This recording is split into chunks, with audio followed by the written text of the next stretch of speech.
Bienvenue sur Africa 24 dans cette nouvelle édition de l'Africa Tonight. Voici les titres de l'actualité. Le Soudan du Sud s'engage dans la rédaction d'une nouvelle constitution, telle que stipulée dans la nouvelle feuille de route mise en place avec la prolongation de la période de transition. Un projet crucial pour ce jeune pays en quête de stabilité, meurtri par des années de guerre civile. Retour sur la première manche de la Golden Trail World Series qui s'est déroulée en Espagne le 14 mai. 2 Africains ont pris part à cette série de courses hors route qui se déroule chaque année dans différents pays. Le coureur marocain El Ouzine El Azaoui a décroché la médaille d'argent. Et le chanteur sénégalais Fada Freddy est l'invité de cette édition. Nous reviendrons avec lui sur la musique organique, son style musical, sa tournée et son nouvel EP. Au Soudan du Sud, la prolongation de 2 ans de la période de transition politique annoncée en août 2022 a démarré en février dernier. Une nouvelle feuille de route a été présentée pour rebâtir ce jeune pays meurtri par des années de guerre civile et dépourvu de constitution et d'armée unifiée.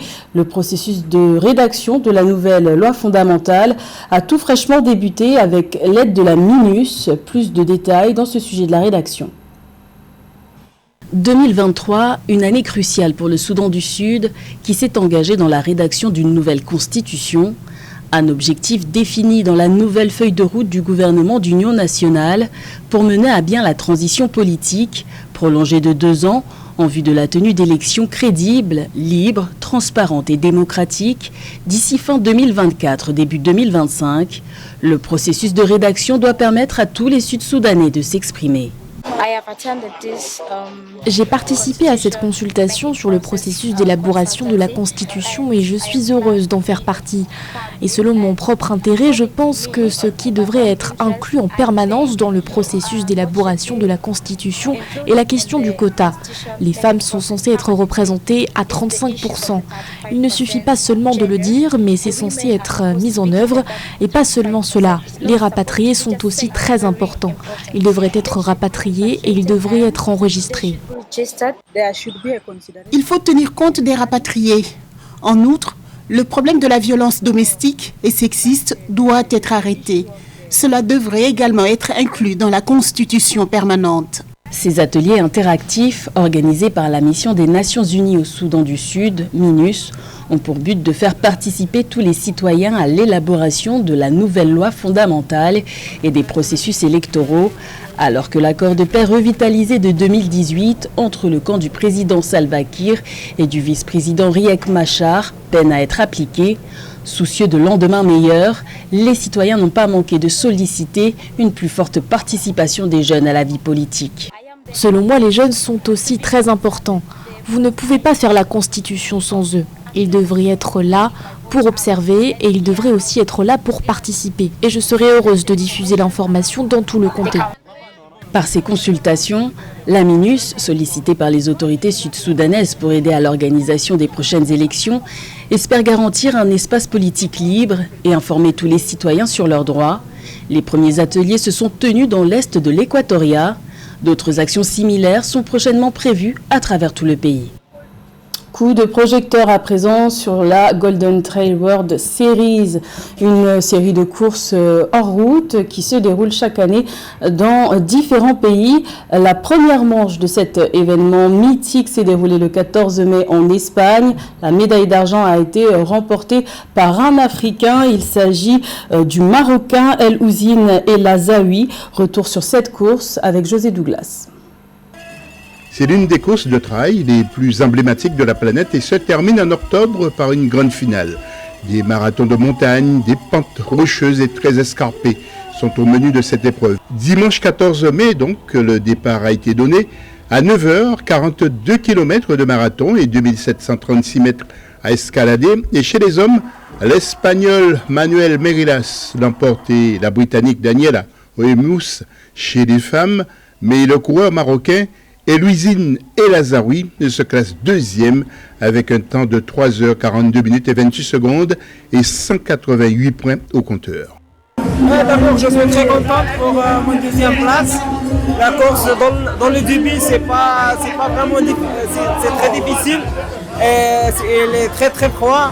Et c'est très technique et il pleut beaucoup. Mais je réussis jusqu'à la fin. Eluisine Elazoui a été longtemps talonné par Manuel Megilas et l'Espagnol a pris l'avantage sur la tête marocaine dans la dernière descente avant la ligne d'arrivée. Malgré un début difficile, un froid glacial, un terrain très technique où il pleuvait, le Marocain s'est accroché et il faudra compter sur lui pour la suite. Et cette année, il faut faire avec le top 3. Et grâce à l'expérience de 5 années avec la Golden, maintenant ça commence à donner de bons résultats. Pour la Golden, je vais faire un marathon de Mont Blanc. Et après, je vais faire la Dolomite.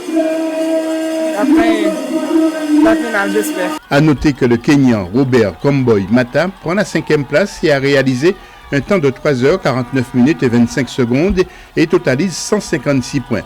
Prochain rendez-vous le 25 juin avec le marathon du Mont Blanc en France, 42 km, 2540 mètres pour la montagne, où nos deux athlètes répondront encore présents.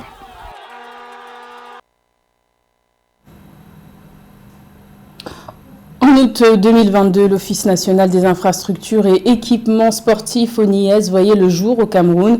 3 personnalités ont bénéficié de la confiance du président Paul Biya pour la gérer. Parmi elles, il y a notamment l'ancienne légende du football camerounais, Joseph Antoine Bell, nommé président du comité d'orientation. Alors, quelles sont les missions de cette structure? Élément de réponse avec Joël Ballot. Fier d'être Camerounais avec ça, et quand on sait que les stades derrière suivent, on est forcément encore plus fier. Le Cameroun s'est doté d'infrastructures sportives modernes qui lui ont notamment permis d'abriter les compétitions telles que les championnats d'Afrique de handball et de volleyball féminin, le championnat d'Afrique des nations de football et la Coupe d'Afrique des nations 2021. À l'aube de la commémoration de l'unité nationale du pays, le président Biya a jugé nécessaire de rentabiliser ces infrastructures sportives acquises au cours des dernières années.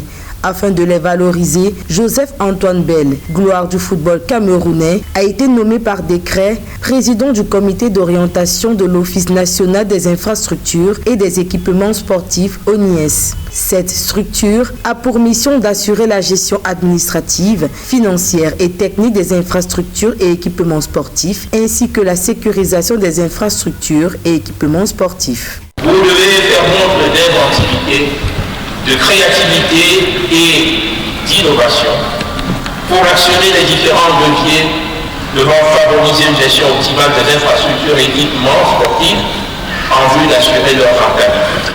Dans le cadre du projet visant à redonner au football camerounais sa grandeur, le nouvel exécutif de la Fédération camerounaise de football, avec à sa tête Samuel Eto'o, a entrepris de finaliser le projet de construction de 12 stades de proximité.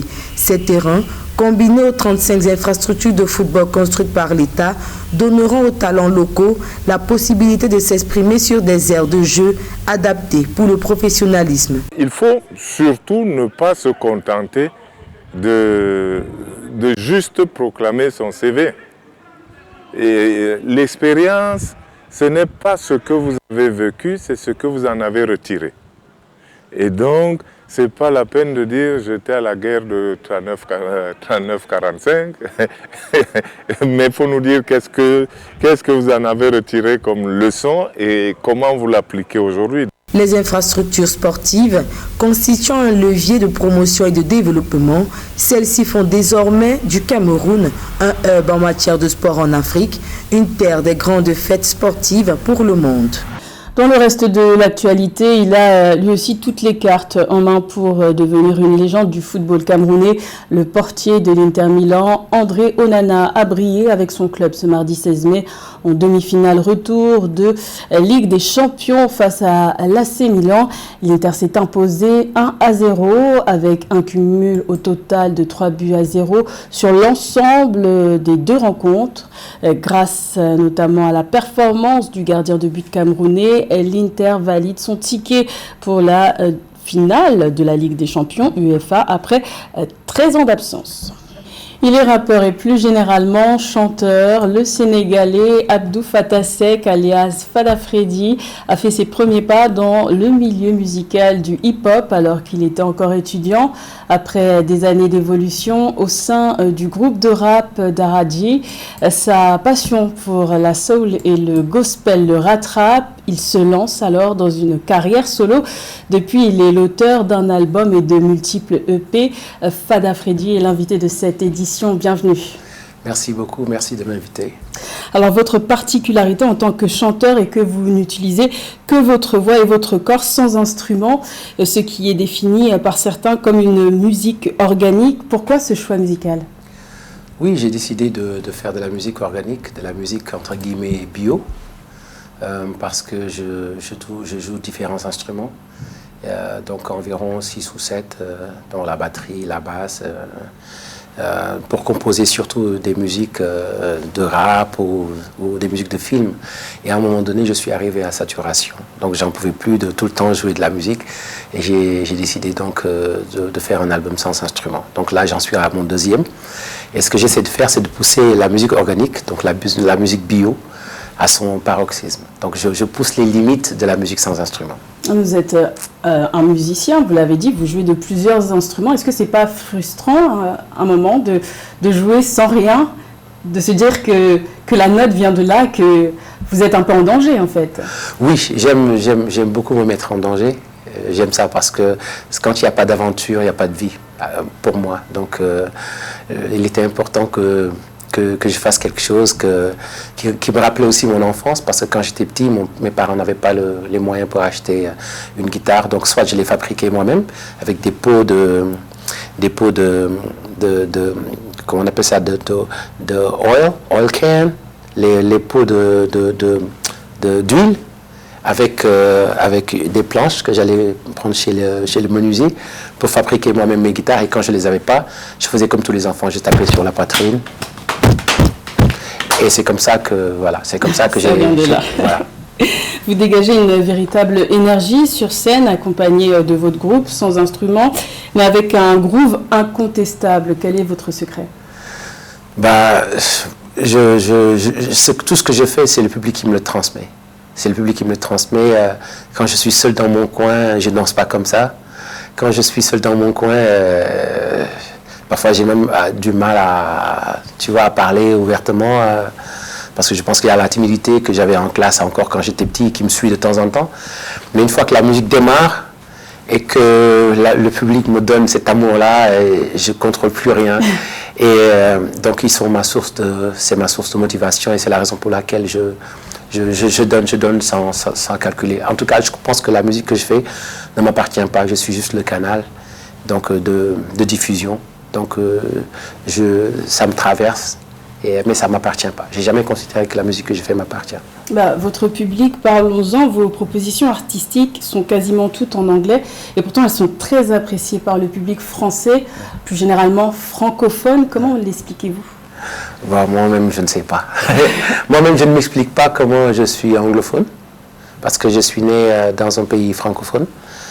Et quand j'étais petit, c'est vrai que je ne faisais pas trop la distinction entre la musique de Johnny Hallyday et la musique de Motown, parce que pour moi, la musique, c'était la musique. Donc j'ai commencé à chanter les chansons de Aretha Franklin, Billie Holiday, quand j'avais 6 ans, 7 ans. Donc ça m'a poursuivi.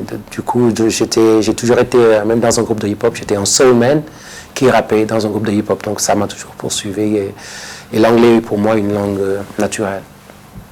Votre actualité, c'est notamment la sortie, il y a quelques heures maintenant, du nouvel EP intitulé Golden Cages, qui a déjà enregistré plus d'1 millier de vues sur YouTube. Quelle est l'histoire de ce titre? L'histoire de ce titre, ça s'est écrit en 2 parties. La première partie, c'est quand il y avait le confinement. Donc j'avais l'impression qu'on était tous dans des cages, et des cages dorées. Et après, j'ai vu que cette cage-là était encore plus large que je ne croyais, parce que ça avait atteint un autre niveau. C'était carrément notre manière de penser, notre esprit. Donc on s'est enfermé dans une autre cage qui n'était plus les 4 murs, c'était l'esprit. Et j'ai vu que la cage s'élargit de plus en plus encore avec l'intelligence artificielle. On est en train de plonger dans quelque chose et on ne sait pas si on va s'en sortir. Et la deuxième partie de Golden Cages, c'est quand j'ai vu dans les news qu'il y avait un policier qui avait un genou sur le cou de quelqu'un, d'un jeune homme aux États-Unis. Et donc voilà, j'ai écrit la deuxième partie par rapport à ça, et en disant que voilà, nous avons une pseudo-liberté. On nous donne le droit de voter, mais on a l'impression qu'on est quand même soumis à quelque chose comme une sorte de loi martiale. C'est un texte engagé? Oui. Vous vous définissez comme un artiste engagé? Oui, je pense que c'est mon côté rap. Ah oui, bien entendu. C'est mon côté rap et ça ne m'a jamais lâché. Quelles sont vos influences musicales? Elles sont multiples. Je vais commencer d'abord par mes racines africaines. La musique sénégalaise, la vraie source, le Ngoyane, donc les musiques ethniques du Sénégal, mais nous sommes tous des enfants de Fela Kuti. Et puis la rumba du Congo. Et puis quand chez toi, tu écoutes les disques de la Motown avec tes parents, tu deviens un afro soul man. Donc c'est un peu ce que je suis. Vous avez beaucoup d'influences musicales, beaucoup aussi d'expérience. Pourtant, vous avez un seul album, Gospel Journey, qui remonte à 2015. Ouais. Vous multipliez les EP. Pourquoi ce choix? Parce que je pense qu'on a besoin. Je pense qu'on a besoin de musique. Et j'amène ma petite pierre à l'édifice. Chacun a une manière de contribuer. Et ma manière pour voir l'humanité s'unir et mettre de côté les problèmes de passeport, de religion et tout ce qui peut en tout cas amener des préjugés, pour moi c'est la musique. Qu'importe les couleurs qui sont devant, quand la musique démarre, on ne se demande pas si on est musulman ou chrétien, on ne se demande pas si on est juif ou français ou italien ou sénégalais. On bouge sous le même rythme et on se donne même l'occasion de se parler et de bouger sous la même musique. Donc c'est ma contribution. Ma contribution, c'est des piqûres de rappel que nous appartenons tous à la famille de l'humanité. Vous êtes programmé dans pas moins de 8 festivals en 4 mois, si j'ai bien compté, de mai à août. Vous semblez apprécier les prestations collectives. Qu'est-ce que ces scènes vous apportent en particulier? C'est important pour moi parce que j'ai un message et je pense qu'il est important d'aller le partager. Il est important de rencontrer ma famille qui est très très grande, qui ne s'arrête pas aux rues de la Médina, à Dakar, ou aux allées centenaires ou à Guédiawaye. C'est aller chez les Maoris en Nouvelle-Zélande, venir en France, après aux États-Unis. Et c'est comme ça que je compte aussi introduire l'Afrique au reste du monde et prendre de ce que je vois du reste du monde et l'emmener en Afrique. C'est pour moi une manière de montrer les différentes facettes de l'humanité à travers une musique qui est quand même polyvalente, différentes facettes, de temps en temps un peu rock, de temps en temps un peu afro, et c'est parce que l'humain n'a pas de limite et j'ai envie de le montrer à travers ma musique qui a pas de limite. C'est nous qui nous imposons les cages dorées. Et pourquoi les festivals? Pourquoi ne pas faire des salles seules, en fait, des dates seules? Il y en a aussi, il y en a et il y en aura à la fin de l'année, oui. Oui, et parce que il y a aussi, je vais faire le Trianon bientôt, c'est au mois de novembre, le 10 novembre. D'ailleurs, c'est bientôt sold out, c'est ça la bonne nouvelle. Et j'aime beaucoup les salles parce que c'est très très intimiste. Et j'aime aussi les festivals parce que c'est là où commence la transe. Tout se passe là. Oui. Quels sont vos prochains projets? Les prochains projets, chanter avec des artistes de la France, chanter avec des artistes de l'Afrique, et continuer aussi à faire de la musique pour le cinéma. Donc ça n'arrête pas, je continue aussi à faire de la musique pour le cinéma et à écrire aussi, je suis en train d'écrire un film. Et voilà, j'espère que ce sera un blockbuster et que ça pourra aussi amener une petite contribution au cinéma africain. Alors, pour finir, vous êtes en tournée. Votre tournée commence le 18 mai. Oui. Quelle surprise réservez-vous à vos adeptes? On se connaît. On se connaît, le public et moi, on se connaît. On sait que on sait qu'il y a quelque chose qui s'appelle la kyphologie active. J'avais amené la kyphologie active, là j'amène la kyphologie réactive. De belles surprises en perspective. Donc. Oui. Merci Fada Freddy d'avoir répondu à notre invitation et puis bonne tournée à vous. Merci beaucoup. Merci. Est-ce que pour finir, vous pouvez nous chanter quelques notes de musique, parce que je vois que vous avez ramené votre guitare. Oui, avec plaisir, avec plaisir. Donc le morceau s'appelle Golden Cages.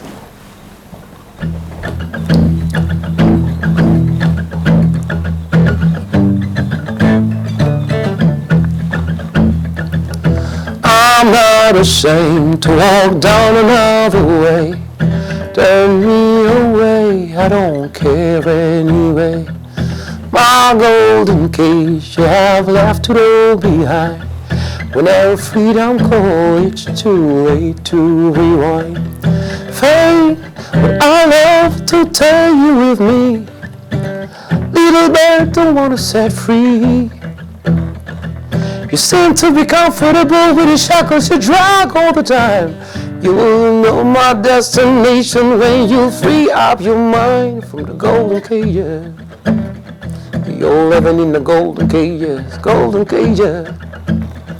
You're living in the golden cages, golden cages. You're living in the golden cages, golden cages. I'm a rider of free tides and I'm ready for the world. My roof is the sky and my country is the earth. You may say I lost my head, I may say you're ready dead. You sold your soul for this little comfort. Fame, but I love to take you with me. Little birds don't wanna set free. You seem to be comfortable with the shackles you drag all the time. You will know my destination when you free up your mind. Golden cages, golden cages. You're living in the golden cage. You've got the right to vote, still you're treated like a servant. There is no justice with the knee on your throat, hiding behind and hoping someone remembers you when you're just a number, just another bastard from the golden cages. Yeah, we all living in the golden cages, golden cages. We all living in the golden cages, yeah, golden cages. We all living in the golden cages and the golden. We all living in the golden cages.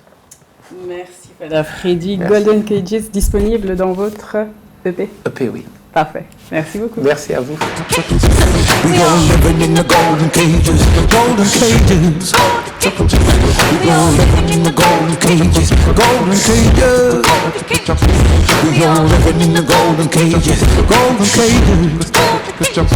We all living in the golden cages. I'm a rider of free tides and I'm ready for the world. My roof is the sky and my country is the earth.